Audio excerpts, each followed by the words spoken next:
Salve, salve família G, muito, mas muito boa tarde, tá no ar um Globo Esporte especial, afinal de contas hoje tem Campeonato Sergipano e por aqui tá agitado, tá? Aqui tá rolando inclusive o Brasileiro de Judô e você sabe que se tem brasileiro na competição, o Globo Esporte tá lá pra conferir se esse brasileiro vai longe mesmo, pode soltar. Antes dos combates, a arbitragem virou protagonista no ginásio Constâncio Vieira.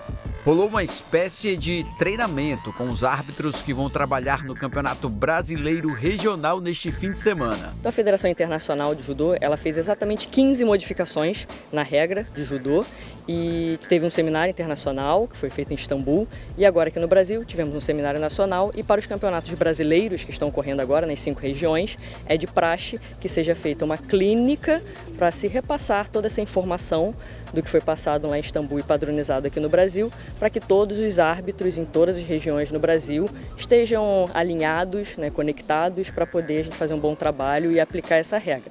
A competição é uma seletiva para a fase final do Campeonato Brasileiro.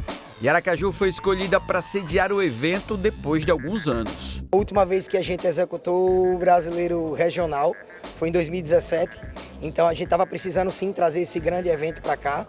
A federação vem trabalhando grande, a gente trouxe 2 eventos nacionais e agora a gente traz o nosso maior evento, que é o regional, com 6 estados, 805 atletas, são 90 técnicos, 56 árbitros, então vocês têm noção da grandiosidade. A arena terá 4 espaços para receber lutas simultâneas durante o sábado e o domingo. E claro, os sergipanos serão maioria e com grandes chances de pódio. Com certeza, o judô sergipano vem crescendo ainda mais e a gente sabe que a gente foi bem ano passado e que esse ano dentro de casa a nossa força da nossa torcida com 145 atletas Sergipe vem para ficar e brigar forte no pódio. A entrada é gratuita e o melhor, o torcedor pode conhecer as novas regras que devem valer para o próximo ciclo olímpico. Eu vejo 2 pontos importantíssimos e que mudaram realmente a forma do combate hoje no judô. O primeiro ponto é a volta de uma pontuação que era o Yuko. Agora nós temos 3 pontuações, Yuko, Wazari e Ippon.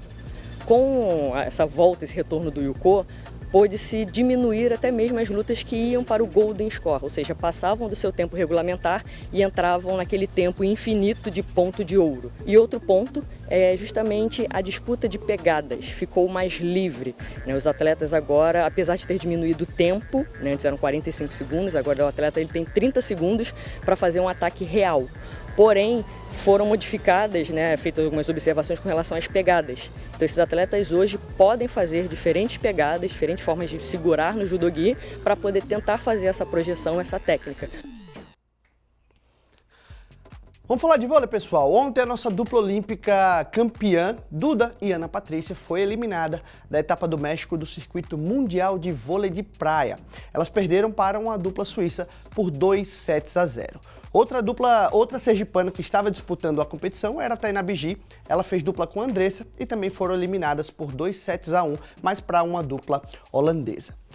A gente vem para cá agora para falar um pouquinho de Campeonato Brasileiro. Tá chegando, minha gente. E se você quer muito brasileirão, então, bora, artilheiro. Você já sabe, essa música tem confrontos, essa música é do Premier e, claro, tem confrontos exclusivos e uma transmissão que ninguém faz igual. Senhoras e senhores, bora para a execução do nosso hino.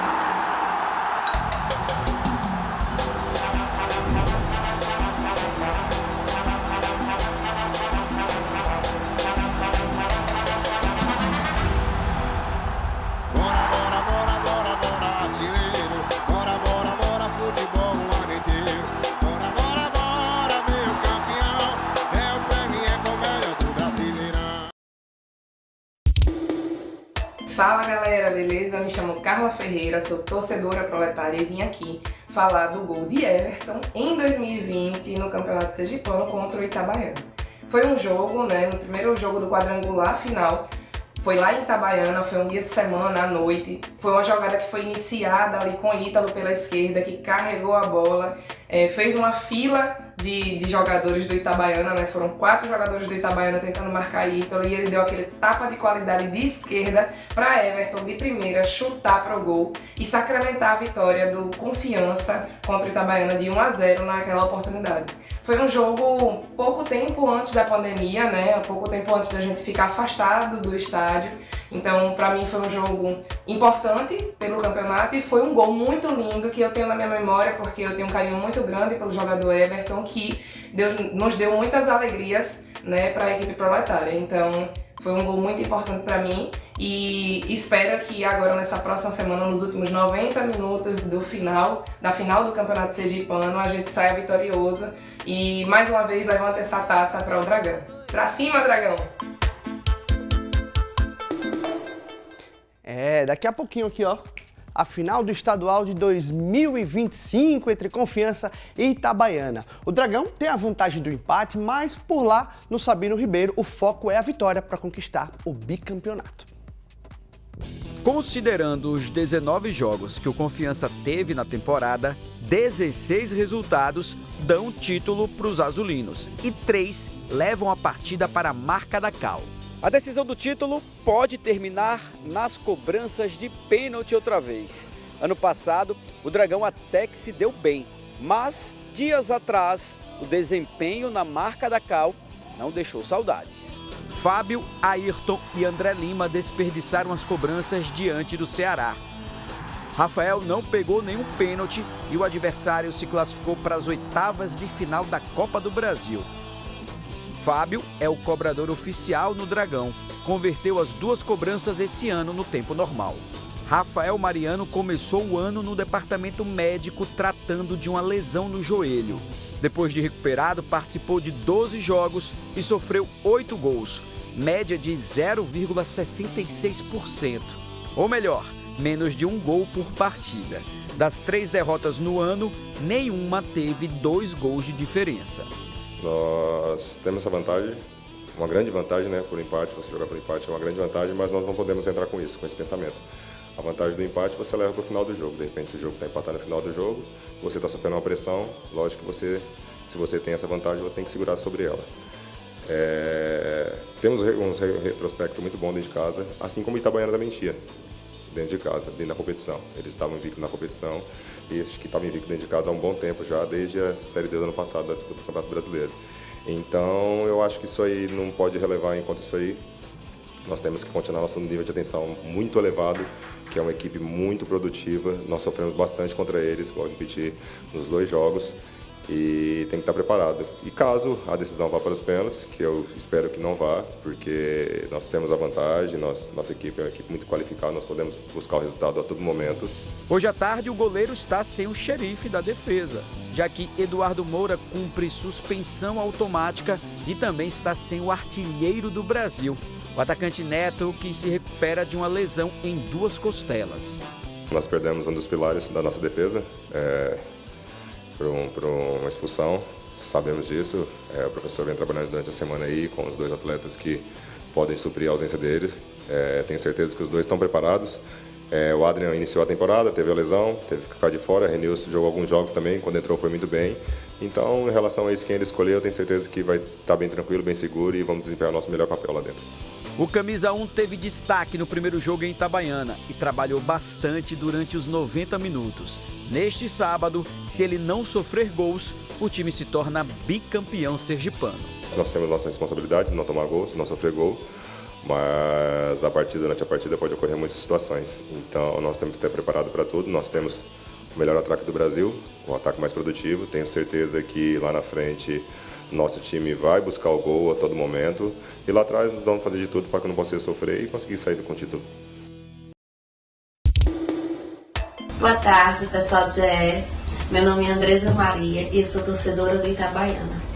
Então, um gol que ficou marcado para mim no histórico de confrontos entre Itabaiana e Confiança foi o segundo gol da final de 2023 no jogo de ida lá em Itabaiana.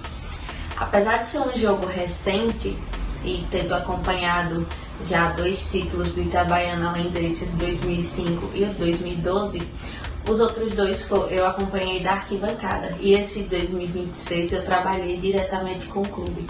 Então eu vi cada passo, eu acompanhei o dia a dia até chegar ao tão sonhado título que esperávamos há 11 anos. Toda a atmosfera de um jogo atípico, um jogo às 10 da manhã, não somos acostumados com isso no nosso futebol, que trouxe toda a mágica para esse gol que para mim ficou marcado na história. Que além de ser um gol muito bonito, foi um gol que nos trouxe a vantagem para o jogo da volta, um gol no finalzinho do jogo, no sol, quando o gol foi marcado já era quase meio-dia e mesmo assim a torcida do Itabaiana estava lá no estádio, encheu o estádio, compareceu em peso, foi pro pré-jogo às 8 da manhã, lotou o pré-jogo, tinha uma fila enorme para entrar no estádio e o pessoal não estava reclamando, estava feliz, cantando. Então toda essa atmosfera, tudo isso contribuiu para esse jogo, esse ano e esse gol ficarem marcados para mim. Dessa vez eu sei que vai ser diferente, não temos a vantagem, quem tem a vantagem é o nosso adversário, mas eu sei que a torcida do Itabaiana vai comparecer, vai apoiar o Itabaiana e vamos acreditar do início ao fim.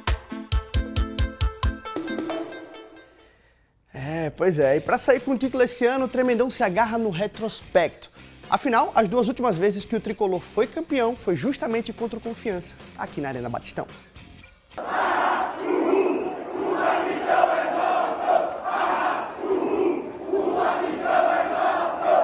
O vídeo é de 2023.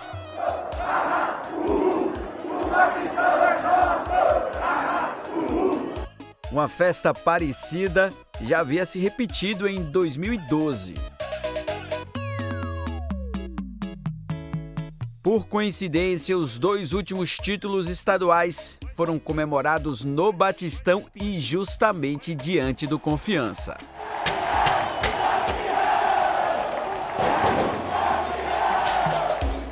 Esses três torcedores comemoraram de perto as duas conquistas na capital. João Gabriel registrou o momento em 2023. Em 2012 não teve foto, mas os dois jogos da final estão guardados na memória. Naquele campeonato eu lembro que a gente começou a final aqui, a torcida fez uma festa linda. A gente começou perdendo, já vem aquela dificuldade contra o Confiança, mas no final da partida a gente conseguiu reverter o resultado. Saímos com 3-1 daqui e a torcida fez uma festa, ela lotou o Batistão, que a gente sempre lota, e conseguimos perdemos de 1-0, mas conseguimos conquistar aquele título. Foi uma emoção muito grande de ver de perto aquele título e comemorar ali com os torcedores, com os jogadores. A relação de Guilherme com o Tricolor teve uma forte influência dentro de casa. Meu avô é jogador do Itabaiana. O nome dele é Sival, ex-campeão sergipano pelo Itabaiana, jogou em alguns clubes também aqui do estado. E em 2012 ele me trouxe ao estádio pela primeira vez. E depois desse dia eu comecei a aprender a amar o Itabaiana. Vim a alguns jogos com ele, vim para o primeiro jogo da final, que foi aqui, que a gente ganhou de 3-1. E depois disso não parei mais de vir ao estádio. Davi é o mais velho dos três. Foi ele quem organizou essa festança no jogo de ida semana passada. Um custo de quase R$6 mil e que não deve se repetir. Se o time tivesse dado o resultado na primeira partida, certamente ia ser 2 vezes maior a festa que foi aqui. Mas a gente vai bolar alguma coisinha para sábado e vamos fazer outra festa bonita lá. A diferença é que nos títulos de 2023 e 2012, o Itabaiana construiu uma bela vantagem diante do torcedor. Esse ano, a situação é outra. É preciso vencer o Confiança lá na capital. No Batistão, o adversário ainda não perdeu em 2025. São 10 vitórias e um empate, justamente contra o Itabaiana, 0-0 na primeira fase.